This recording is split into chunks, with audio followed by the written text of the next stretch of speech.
कंजूस और उसका सोना। एक गांव में एक अमीर जमींदार रहता था।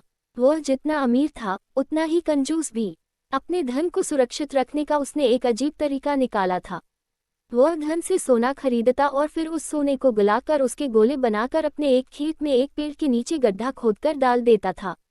रोज खेत जाना और गड्ढे को खोदकर सोने के गोलों की गिनती करना उसकी दिनचर्या का हिस्सा था।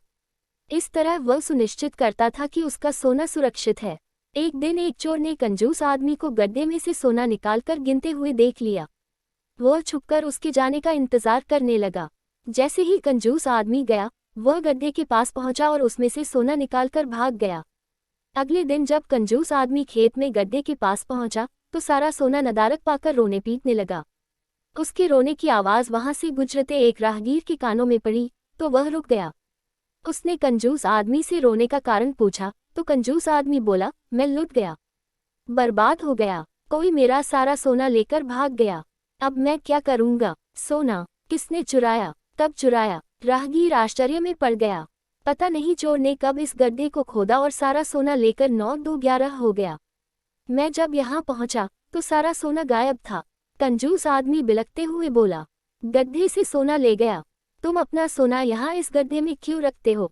अपने घर पर क्यों नहीं रखते? वहाँ जरूरत पड़ने पर तुम उसका आसानी से उपयोग कर सकते हो। राहगीर बोला, मैं अपने सोने को कभी हाथ नहीं लगाता।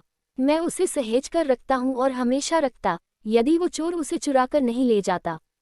कंजूस आदमी बोला। यह बात सुनकर राहगीर ने जमीन से कुछ कंकड़ उठाए और उसे उस गड्ढे में डालकर बोला, यदि ऐसी बात है तो इन कंकड़ों को गड्ढे में डालकर गड्ढे को मिट्टी ढक दो और कल्पना करो कि यही तुम्हारा सोना है, क्योंकि इनमें और तुम्हारे सोने में कोई अंतर नहीं है। ये भी किसी काम के नहीं और तुम्हारा सोना भी किसी काम का नहीं था। उस सोने का तुमने कभी कोई उपयोग ही नहीं किया, नहीं करने वाले थे। उसका होना न होना बराबर था। सीख, जिस धन का कोई उपयोग न हो उसकी कोई मोल नहीं।